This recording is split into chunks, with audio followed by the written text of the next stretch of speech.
Welcome back to part 3 of chapter 10, our persistence layer in our Getting Started for Lyra series. In this part of chapter 10, we're going to walk through the login process that we've added to the front of the Lyra main menu. So we'll walk through authenticating the user, creating a brand new user, passing that data from the client to a game session, both as a host of a game session as well as a joining player to someone else's session. So the intent of this chapter is to highlight how you might add sort of login authentication. So default Lyra launches you directly into this menu. There's no login process, and so therefore, in front of that, we need to have our users authenticate so that we can get their persistent data from the database server and then use that in our persistent worlds. So we thought for this video, we do it in 3 chunks. The first, let's jump into the game and review the results of the game. So what we're going to do is we packaged up the client. We're going to launch a pair of clients. We're going to log in. We're going to see the host user experience of setting up a session, and then we'll see the join through the browse. After we've seen it kind of the end result, we'll then jump into the editor, walk through the blueprint classes and the changes to Lyra that are necessary in order to make what we just showed a reality.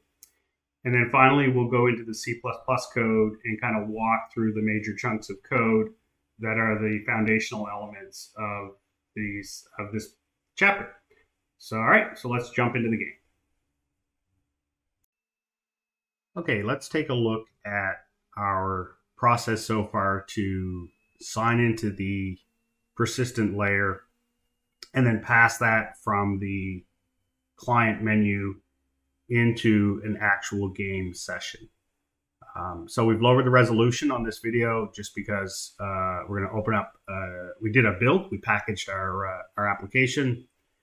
We set it out there, and we're going to launch 2 copies of it to show this capability. So first, we'll launch the application that will ultimately become our owning session. Or nope, it's on the other window. Shift, Windows, arrow will bring it over to the other screen. If it's selected, there we go.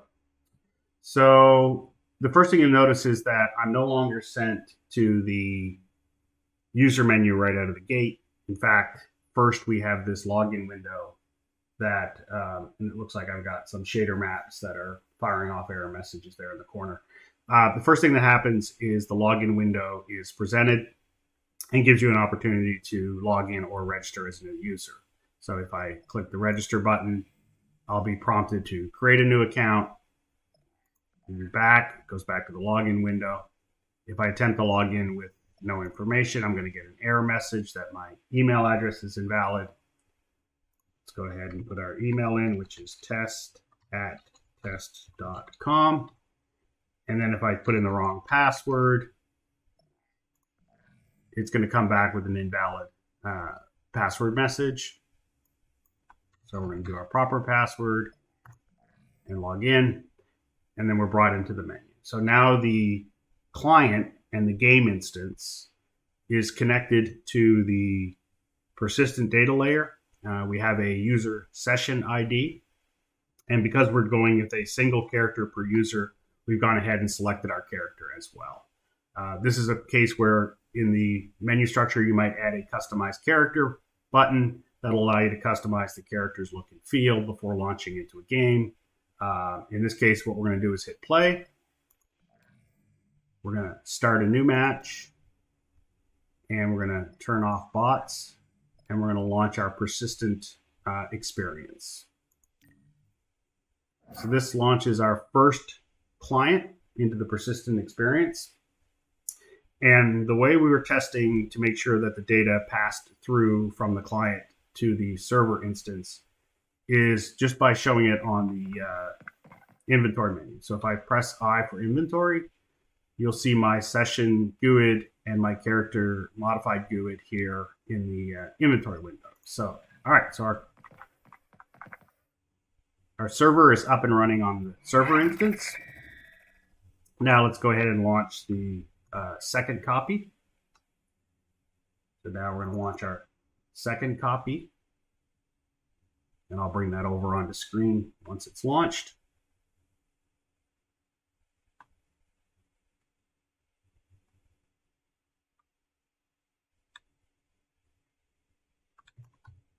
All right, so this is our second client, and we're going to attempt to log in with different user.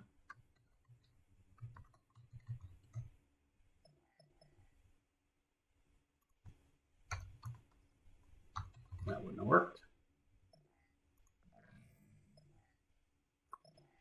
Hit play. This time browse for active sessions. There's the other client. I'm going to join that world. And we're on the blue team. So if I press inventory, I will see that my session GUID and my character name are different than if I tab over to the other character, pull up their inventory, their session BCD and character, and his session A66 and characters. So we've effectively been able to log in front of a match, pass that data from the login and menu structure to an active session, and from that point we will be able to use this session GUID to interact with all of the data on the data server. So as the client, I'm going to quit game, exit back to the menu, quit that client, exit out. That's the server, quit game, back to the menu, and exit out. All right.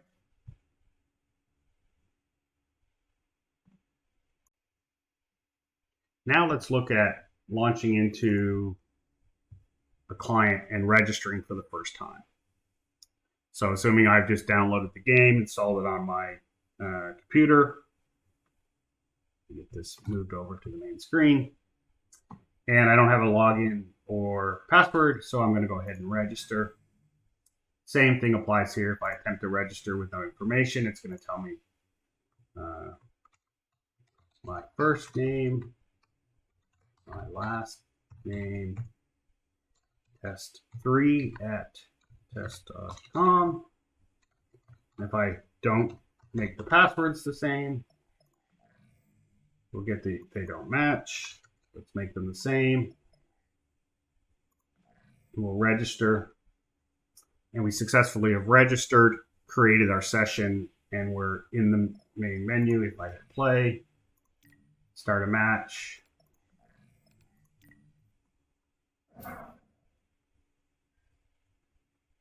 pull up my inventory, you'll see that I have a third session GUID now, A19 and a different character ID. So just by creating a brand new account, automatically logging into a session ID, auto creating the character, and then being able to launch right into the game from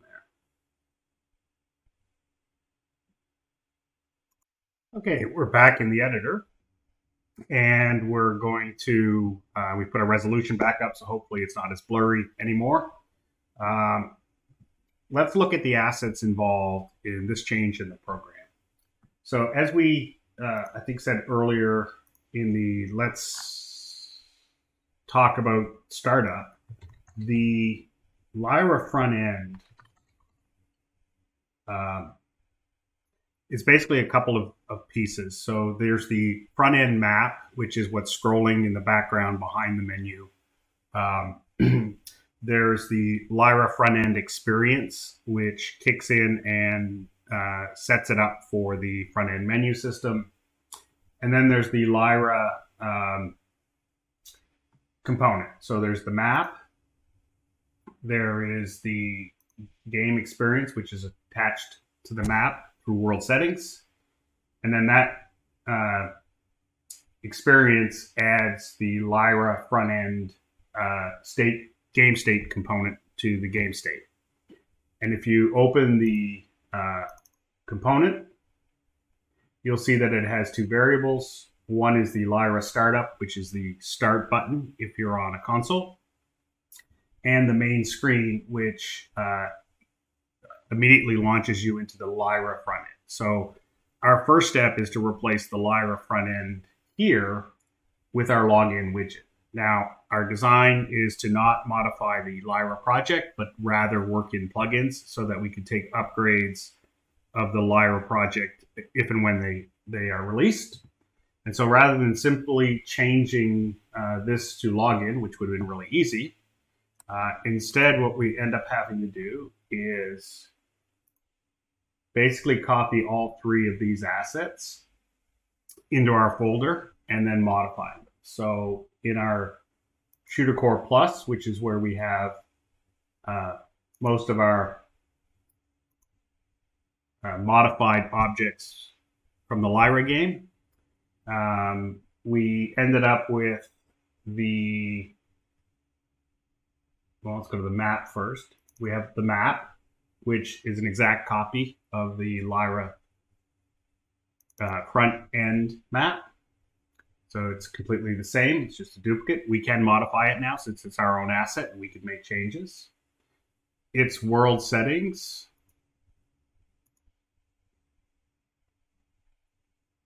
Now reference the new front end experience.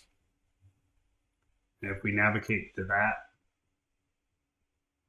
the new front end experience replaces the Lyra front end state component with a Lyra front end state component plus. And in that state component, the only difference is that we are now launching the login widget first. So unfortunately, it's three assets, copy all three assets, the map, the game experience, and the Lyra front end state component to make that change. But now we have the ability to launch directly into our new widget. Let's collapse this. So in our UI front end, we created two widgets. The first widget is our login widget. The second widget is our register new player. So let's do the login first. In that widget, we sort of mimic the overall style of Lyra in the color palette perspective by using some of their components. So we start with a background blur. Then we have our menu border, our overlay, basically the backgrounds here, the vertical box in the center. And then we start to see some interesting things that we have options for. So in our email, so let's zoom into this. So for our email address label, this one here, we're using a common text block, which allows you to have styles. And so one of the benefits of using the common UI layer is this use of styles, which are just classes that you can create and then apply to different elements of your UI. And if you make a change to that, it would change all uses of that style. So we ended up creating a style called Menu Standard, which makes the fonts look like this. We created a menu error that changes the text block to look like this. And we created a border for that. We used the common border for our input buttons and used a border style for input. So we have three styles that we created, and they allow us to quickly format text like this, quickly format text like this, and highlight input boxes with this alternate blue. And those are found in just simple classes. So for example, the menu error basically forces it to be a red font, uses this particular font, this particular spacing, as compared to the non-error font, which is same font family, same spacing, but uses a material as its color, as opposed to overriding with the red. So the only real difference between the error is the lack of a material in a color setting versus the use of the material and no color setting. The border is very similar in that it just shades the border this color of blue.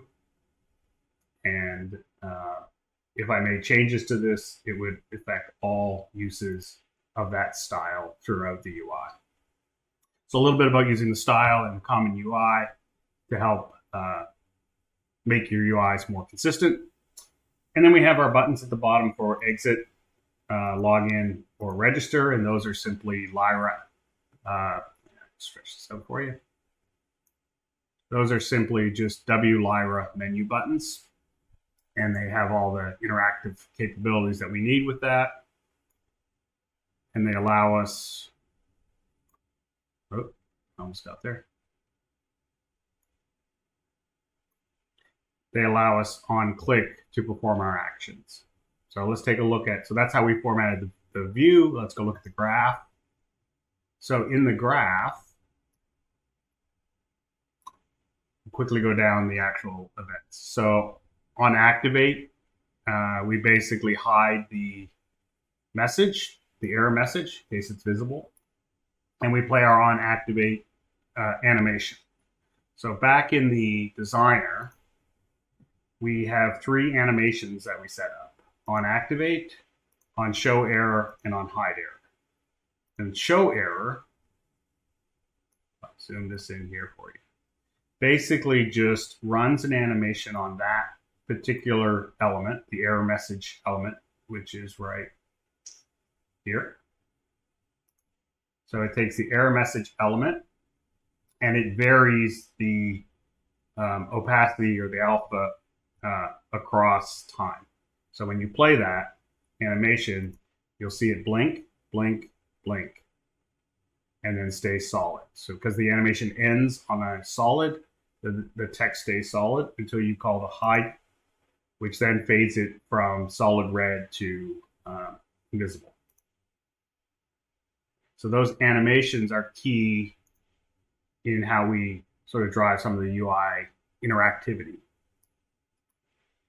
This is the main login button. We'll skip that and come right back to it. So if we were to click on the register button, we would push content to the layer. So we would take our register widget and replace our current widget, which is the login widget, with that, because we're pushing it to the same stack, to the UI layer menu stack. So we're pushing it to the same stack.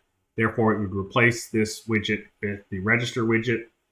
And then if we wanted to do some activities after, we could do some activities after, but that's all we need to do there.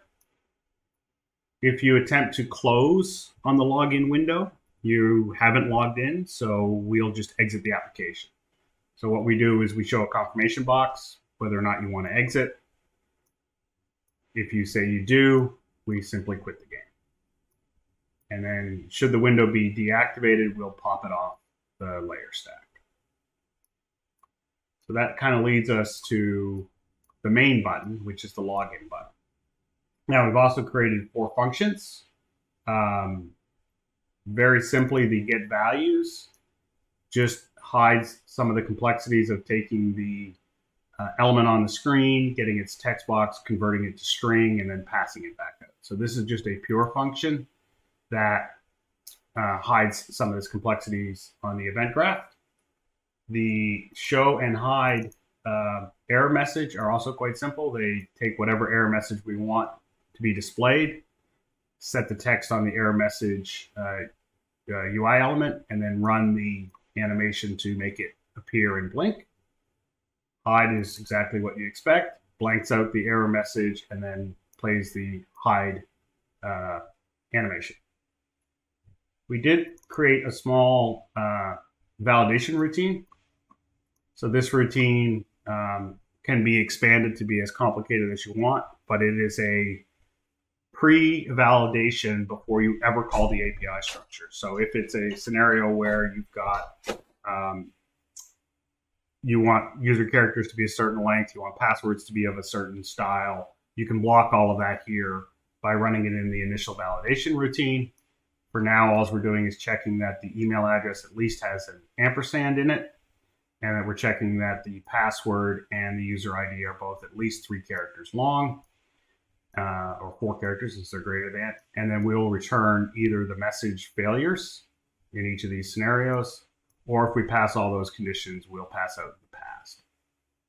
All right, so that takes us to the event graph where when you click the login button, we first try to do the initial validation. If that passes, we keep going. If it fails, we'll show the error message. We'll grab the game instance, cast it to our Lyra Game Instance Plus, call the login API, and then listen for the game messages. So similar to our other chapters, we're listening on the game message subsystem for a particular tag. If we get a UI event login success, then we're going to add the standard menu. Let's speed this up. We're going to add the standard menu and basically move on. If we get the login fail, then we're going to break that user-facing message and show that error. So once we hit this point, these 2 listeners will fire, and they'll sit and wait until we get either of these 2 events. So that's the entire widget for logging in. The register is almost identical, other than having more fields. So format and structure, generally the same. Activate, show error, hide error, same animations, same use of the common border and the common text.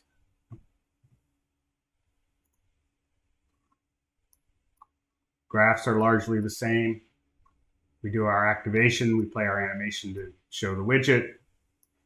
In the case where we click the register button, the first thing we check is that our password and our confirmed passwords are identical.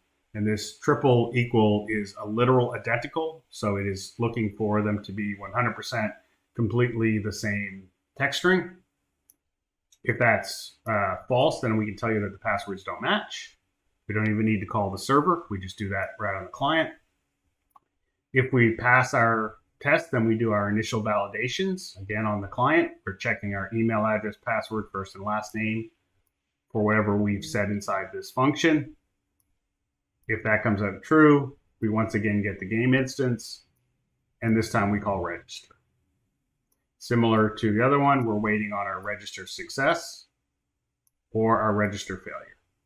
And correspondingly, if we succeed, we'll push the menu onto the stack.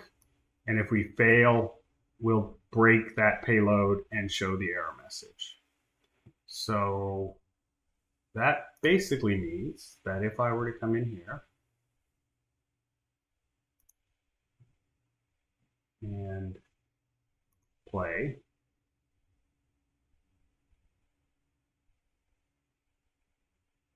the first widget that pops up is our login widget. If I click register, it will push the register widget onto the menu stack. If I go back, I basically push the login widget onto the stack. And then if I get my email address wrong, like I don't have an ampersand signal, and I attempt to log in, it's going to tell me that my email address is blank, is invalid, and you can see it blinking.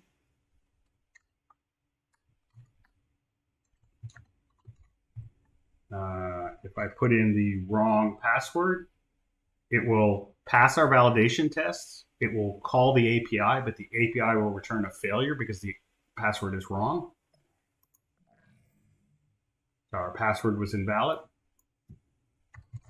Put the right password in. Now it should pass through the API structures, and I'm presented with the main menu. All right.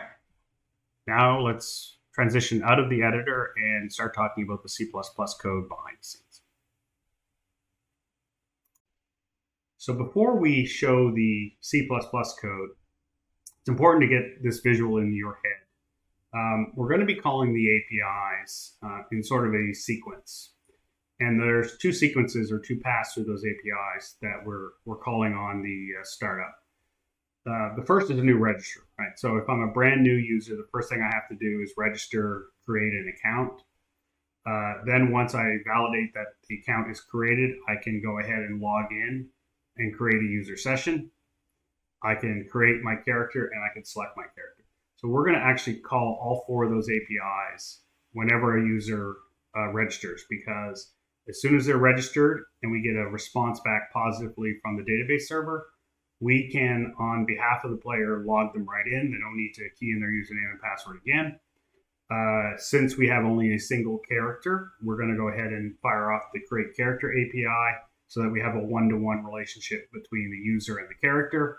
And then we're going to go ahead and select that character right away. So the new registration process, all four of those activities are going to occur.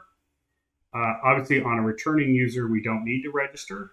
We're simply going to do our username and password and create our login session. Then we'll go get the characters off the database server, select the first character since we only have one, and then set that as our active character before presenting the main menu. So that's kind of the flow as we walk through the logic. If you keep that in mind, that's helpful. And then the OWS, this is the Swagger testing for the public APIs, at least a subset of them. So we're going to be using a couple of these, right? We're going to be creating our character using the default character values, and you'll see us doing that in the code. We're going to be using get all characters to fetch the characters from the database. You're going to see us do a login and create session. So this and some of the other APIs you're going to see in the code, but these are all just API calls directly to the open world server public APIs. All right, so let's hop into the code. Okay, now let's look at the C++ code that underpins the experience we just saw, the blueprint user widgets, and basically all the interactions with the persistent database layer. So as mentioned, there's two primary C++ classes. One is a child of the Lyra game instance, where we handle all of the authentication, sign-on, and creating a new user. The second is our persistent player state component, which handles all of the server related aspects of interacting with the persistent database layer. So first note that these are adaptations from Dart's open world server APIs. Large portions of these are just copied over from the OWS plugin folder and then enhanced for our purposes and use. As we look through it, why don't we take a quick scroll through some of the code, and I'll try to narrate some of the important elements for those that are not as familiar with C++. So here our various includes, we're defining our logging reference for our logs. This is the definition of our struct for our login payloads. If you remember, we were passing the user-facing message through the widgets to present on screen what error message we want the user to see. This is the definition of that. There's some other structs here that are not that important. We have three sort of variables that are held private to this class. One is whether we require character creation. That's just used as a control gate when we're running the register new user, that we go ahead and create. If that's turned on, we'll go ahead and create the the character at the appropriate moment in the cycle. Then we have two strings that hold both our user session on the client and our selected character on the client. This block is only in the editor. That's so that we can turn on the testing and just bypass any need for a login. So it's merely just for quality of life by being able to open a map and not having to deal with the launch it from the UI every time. We have two temporary variables that are used to bridge the gap between creating a new user with the register API and then creating the session with the same credentials. So they're just temporary variables. We have our standard startup. We crafted a broadcast login message helper function, which basically takes the tag and message that we want to send through the gameplay message subsystem and just makes it a little easier to encapsulate that into a single function. And then we have all of our calls to the database layer. And I'm not going to drain every one of them, but let's spend a few seconds on this first one. So the block for register a player, there are four primary functions. There's the function that you call in your code. So when I want to register a new user with an email, password, first name, last name, we call this blueprint callable register function. As it calls the database to do its work, the database will trigger back this callback function on registered response received. This is where the code comes back to Unreal post the API call. And then we have two optional blueprint implemental events notifying the register and error register. So these two can be added in Blueprint, and they're both called once the register response is received. And so you'll see this pattern consistently repeat itself. A call function to send the request through a RESted API, a response received function for where that response comes back, and then optional processing that you can punch out the blueprint for. So we have that for the register new player. We have it for the login and create.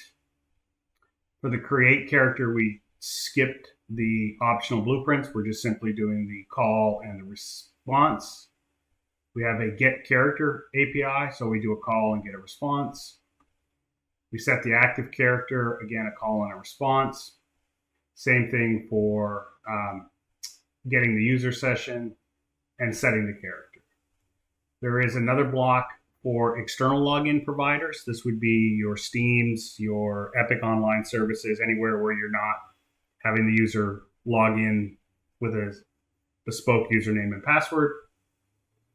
And then a couple of helper functions. So getting the client user session ID, getting the selected character, serializing, which basically takes a struct and makes it a JSON string, encrypting a string and decrypting a string. Then some variables and a few more classes. So if you follow that logic and look at the C++ file, we got our startup logic where we get our configuration strings and load them from our INI file. We do some logging. If we're with the editor and we are skipping login, we can go ahead and just log in with the test user ID and password that we had set up. And then here's our broadcast helper function. So when we call broadcast login message, we're going to instantiate the gameplay message subsystem and pass it to this variable. We're going to create our payload struct, set the user-facing message to the payload message, whatever came in through here, and then use that message subsystem to broadcast a message. No different than what we do in our blueprints. This is how you call it in C++. And so by wrapping this in a helper function, we don't have to repeat those four lines over and over and over again. All right, let's take a look at registering the user. So when we get a registered user, we get those four variables that we saw in the widget after we did our internal checks in the widget. we passed a call to register with those 4 parameters. We will basically start by caching the email and password under the assumption that the registration is successful. We'll want to go ahead and then create a session using the exact same credentials. We'll make the request to the API here, and we'll tell that API to return back to this particular signature, which is the on-registered response received. So this piece of code here, pointing to the address of Lyra Game Instance Plus on register response received, tells the API to call this function when it's completed. So that goes to the database server. It either successfully registers a new user, or it comes back and says you failed. That is picked up here, and we check whether the error message is not empty. So if we have an error message, we're going to call the blueprint implementable event error register with that message. And then we're going to construct the UI event login registration failed, which is the message that the widget is listening for, and then do a broadcast of that back to the widget to put up the error message on screen. And then we just eject out of that function. If we pass that test, we then check that the success and error message internal is not empty. So this is, I got a message, failure message from the API.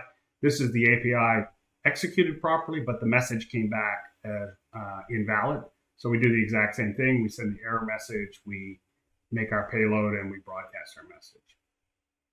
If the registration is successful and we pass those 2 tests, we then turn on our requires character creation flag.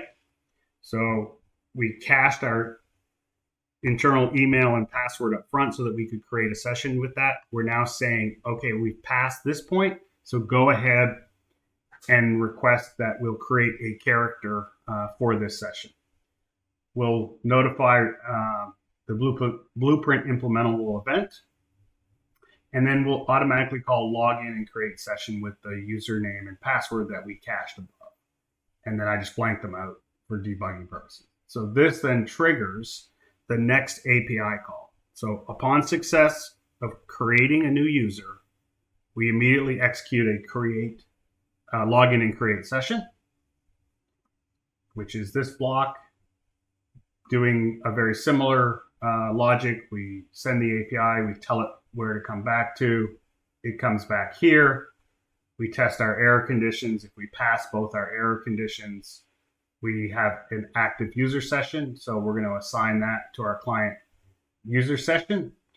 We're going to notify Blueprints that we now have it, and we're going to pass that user session to it. And then if we require the character creation, which is we're following the path that we're registering a new user, then we'll execute this block of code. So if we require character creation, we'll automatically generate a new character name. And for that, we're using a GUID because we don't care about the character name in the application. It just needs to be unique in the database. And so therefore, generating a unique GUID is an easy way to generate a unique character name. And then we call the create character with that newly generated character name, the user session that came from above, and a default set name, which we have set up in the database to be what we give the character by default. So this is where we'll define on the database side what items the character will start with. Then we set the selected character to that new character, and we turn off our requires character creation so that if we happen to call this again, we won't actually generate another character. So if we don't create a character, then we need to go find the existing characters. So in the scenario where we're into this routine through a login, not a create new user, instead of following the requires character creation path, we'll end up doing a get all characters for this session. So we'll go ask the database server to give us a list of all characters. That will pass us back an array. All right, so there's a branch here. So I either can do create first, or get all. So on create, which is what happens when we require character creation, we set our values in our JSON post. We call our API to create a character using the default character values, and we tell it to come back to our function. In our function, we check and broadcast errors if we have errors. And if we get to this point in character creation, we can broadcast that our registration was successful. Registration is successful if I register a new user, I then create a session, and then I create a character. So I've created a user, connected to that session, then created a character. Once all of that has occurred successfully, I pass back to the UI this broadcast message that says registration was successful, which will tear down the registration widget and continue the process. Since we're only dealing with one character, we can simply select that character now. And it's another call to an API to just say, select this particular character. And we should be largely done on a register. On the non-register path, instead of calling create, we call the get. So we get all characters using the get all characters API structure.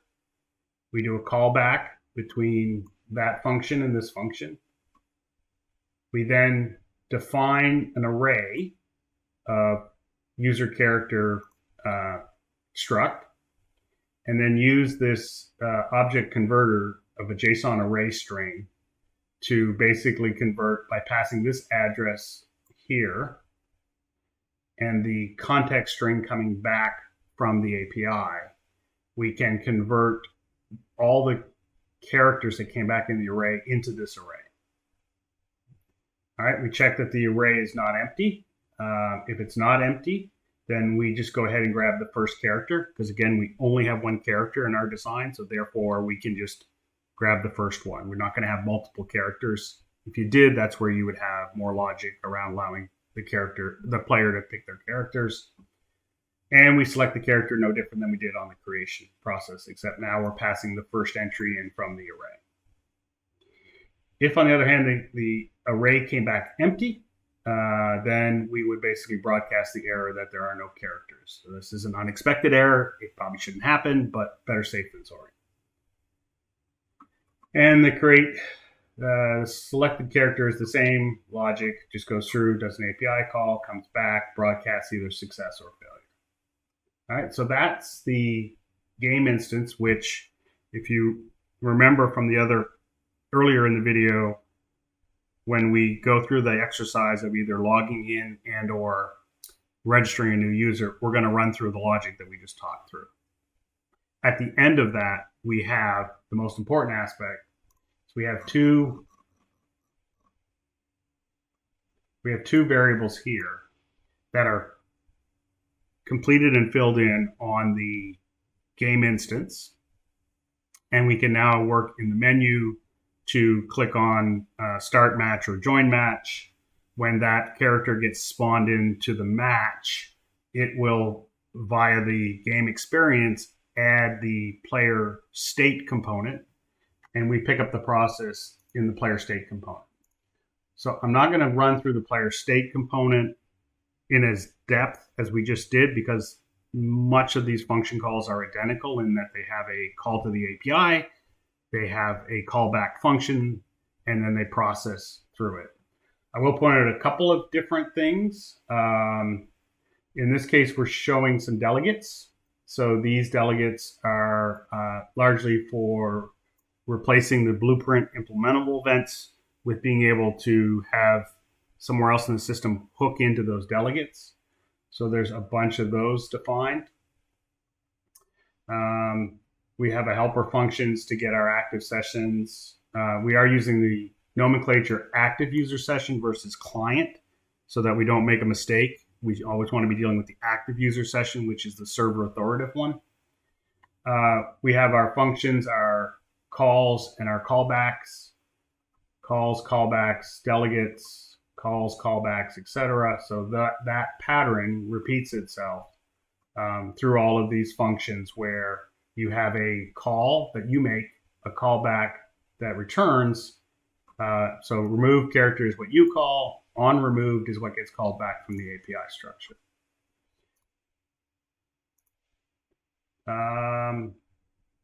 So let's look at, this is just basic configuration.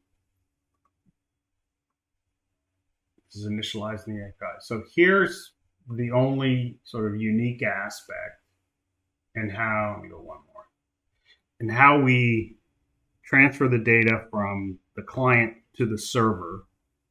And so far in testings, it seems to be working just fine. Although there are a few things that we're worried about. First of all, being in the begin play function, there could be a timing issue between the game instance, the player state, and the player state component, and the player controller. So all of those are sort of in play from an initialization perspective. However, the logic is simply as this. Since this is always a component added to a player state, then we can safely assume that the owner of this component is the player state. We can cast that to a player state, and we have a variable here, player state. We check that we are asking to run persistence, which 90% of the time should be true. We check that our player state that we just got here is not a null pointer. And then we check that that player state has an owning controller. So we basically say three things have to be true. You have to have the Boolean flag on. The player state had to come back valid.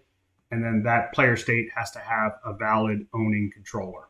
That controller could be an AI controller or it could be a player controller. But at this point, we're checking all three of those to make sure we're good. Then our first check is to say, is this owning controller a player controller? Is it a player versus a bot? If it's not, we'll just destroy the component on the bot. We don't need it. If it is true, then the next check we're going to do is we're going to say, okay, does this player controller, is it locally controlled? And locally controlled would mean that I am either the client that is also the server, and this is my controller on my session, or I am the client associated with a match for a server, but I'm on my local client or PC. So if we are the owning, if the player controller is locally controlled, then we are okay to go get the game instance. So for the player who is the host, that game instance is their game instance. For a player that is joined, this particular branch of code is executing on their local PC where we have already signed into the database. And therefore, we are now going to get that game instance and basically do a server connect to persistence, which is a server call.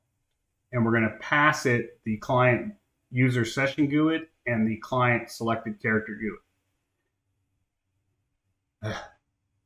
And then, that was just for testing. We're not doing this. Forget that sentence. That needs to be commented out. So at this point in this activity, the server connect to persistence is called on the client, which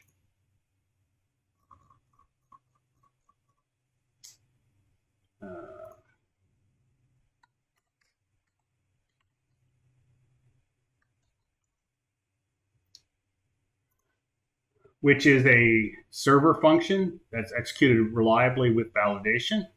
And it's passing in these two components, or sorry, strings. Yeah, and that's right here. And so what that is doing is taking those two strings. It's doing a quick check to make sure we're not a client. No, that we're not the server. This one should be called on the client. Then we are setting the, I need to double check that.